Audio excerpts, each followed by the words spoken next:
प्यार से कहना धन निरंकार जी। साथ संगत जी, आप हमारे चैनल पे नए हैं तो चैनल को सब्सक्राइब जरूर कर दें और कमेंट बॉक्स में धन निरंकार जी जरूर लिखें। साथ संगत जी, संत रविदास ध्यान अस्त में बैठे हैं। उनके चेहरे पर परम शांति और तृप्त का भाव है। संत कबीर उनके पास आकर चुपचाप बैठ जाते हैं। रविदास आंखें खोलते हैं और कबीर को देखकर प्रेम पूर्वक मुस्कुराते हैं।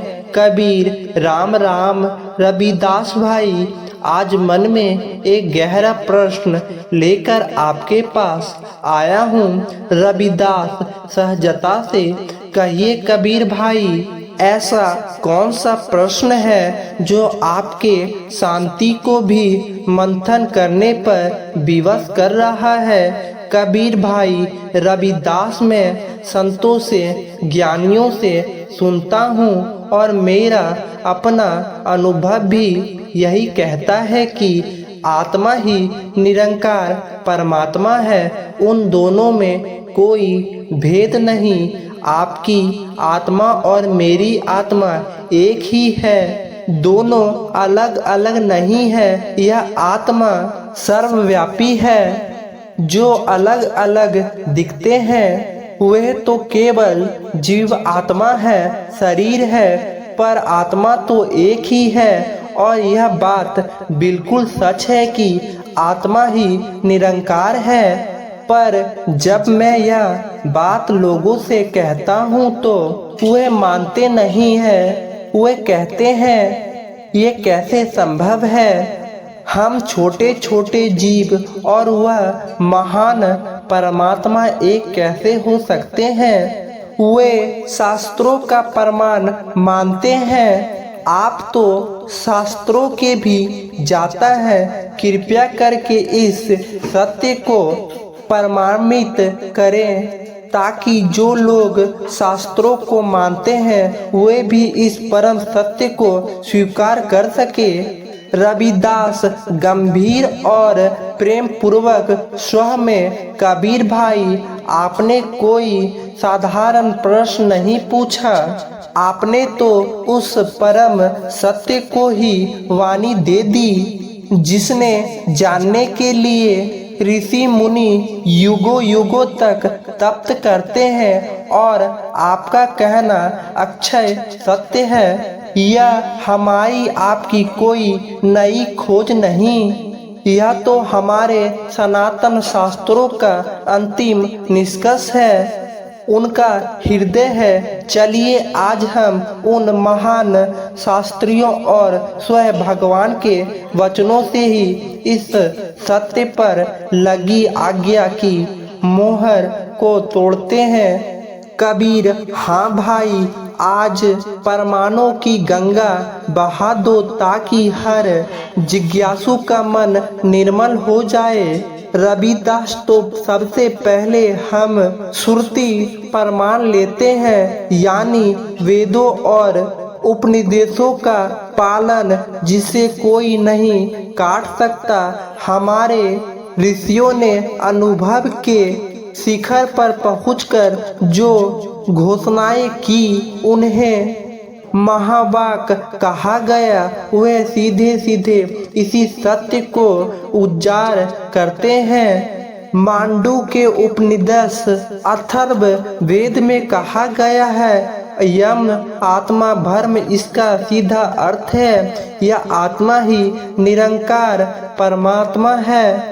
इसमें कोई किंतु परंतु नहीं, कोई शायद नहीं। यह एक अकाकट सत्य है कि जो तत्व आपके और मेरे भीतर आत्मा के रूप में मौजूद है वही सर्वव्यापी निरंकार ब्रह्मा है। छांदो उपनिषद सामवेद में कहा गया है, तत्म असि, अर्थात वह तू ही है। गुरु अपने शिष्य कह रहे हैं कि जिसे तुम दूर आकाश में, मंदिरों में, मूर्तियों में खोज रहे हो वह परम तत्व, वह निरंकार सत्य कोई और नहीं, वह तुम स्वयं हो। उपनिषद यजुर्वेद में कहा गया है अहम ब्रह्मास्मि, जिसका अर्थ है मैं ब्रह्मा हूँ, या पर ब्रह्मा का अर्थ है निरंकार। जब जीव यह जान लेता है कि मैं यह शरीर मन या बुद्धि नहीं बल्कि शुद्ध चेतना आत्मा हूँ, तब वह अनुभव से कहता है मैं ब्रह्मा हूँ। कबीर संतुष्ट से वह यह आत्मा ही ब्रह्मा यानी निरंकार है। इससे सीधा और क्या होगा। फिर भी लोग क्यों भेद करते हैं। वह आत्मा को शरीर के भीतर एक छोटी सी चीज क्यों समझते हैं। रविदास क्योंकि वह आत्मा के निरंकार स्वरूप को नहीं समझते। भाई वह आत्मा और जीव आत्मा को एक ही समझते हैं, जबकि आत्मा अलग है और जीव आत्मा अलग है। भगवत गीता में भी कहीं पर भी ऐसा नहीं कहा गया है कि इस शरीर के अंदर आत्मा है। भगवत गीता में देही शब्द का उपयोग किया गया है। देही जो जीवात्मा को कहते हैं।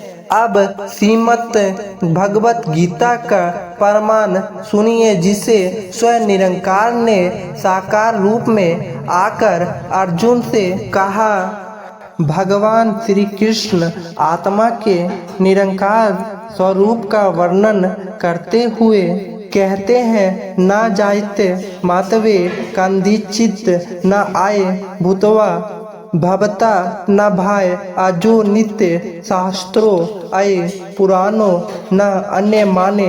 शरीर या आत्मा न कभी जन्म लेती है और न ही मरती है।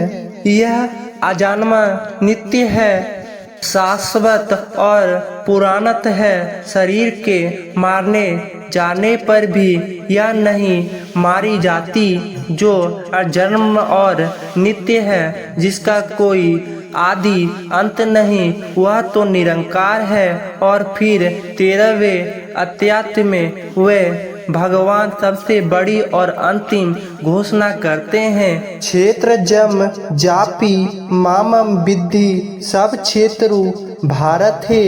अर्जुन तू संपूर्ण क्षेत्रों में जो क्षेत्र आत्मा है उसे में ही जान। यह भावना स्पष्ट कह रहे हैं कि हर शरीर में जो आत्मा है वह मैं यही परमात्मा ही हूँ। आपकी आत्मा, मेरी आत्मा, चींटी की आत्मा, हाथी की आत्मा, वह एक ही परमात्मा है जो अनेक शरीरों में प्रकाशित हो रहा है। ठीक वैसे ही जैसे एक ही सूर्य करोड़ों घड़ों के जल में प्रतिबिंबित होता है। कबीर तो यह फिर यह जो जीव भाव है, यह जो मैं और तू का भेद है, यह कहाँ से आया।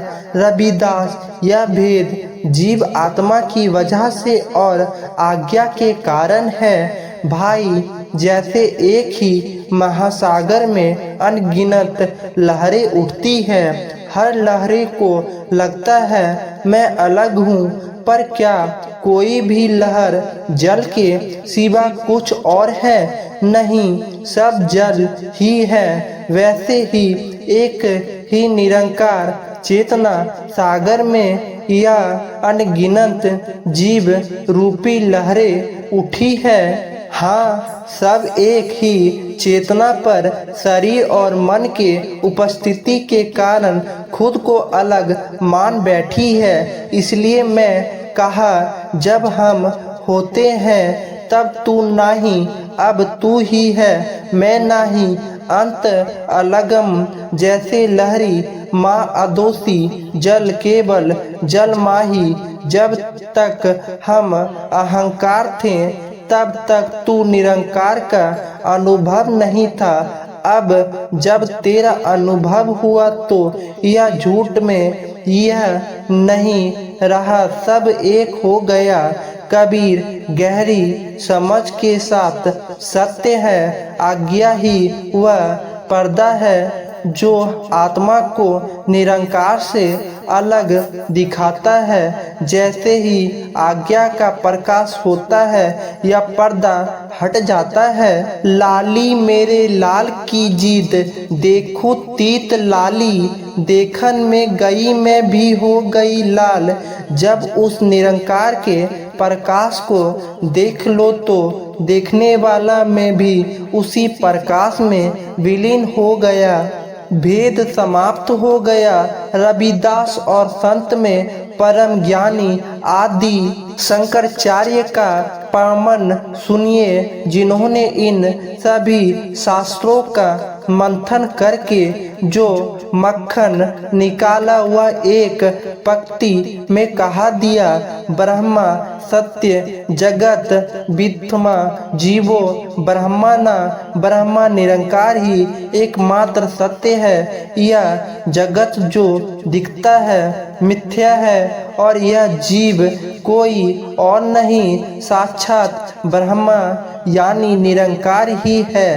तो कबीर भाई अब आप ही बताइए, जब वेद उपनिषद गीता और महान आचार्य एक ही स्वर में कह रहे हैं कि आत्मा ही निरंकार है, तो इसमें सदैव का स्थान कहाँ बचता है? हम और आप तो केवल उसी संतान सत्य के ढिंढोर जी हैं, जो लोगों को उनकी भूली हुई पहचान याद दिलवा रहे हैं। रविदास हाथ जोड़कर यही परम ज्ञानी है, यही परम सत्य है, आत्मा ही निरंकार है। इसे जिसने जान लिया उसका जीवन सफल हो गया। वह बेगमपुरा शौक रखती अवस्था का वासी हो गया।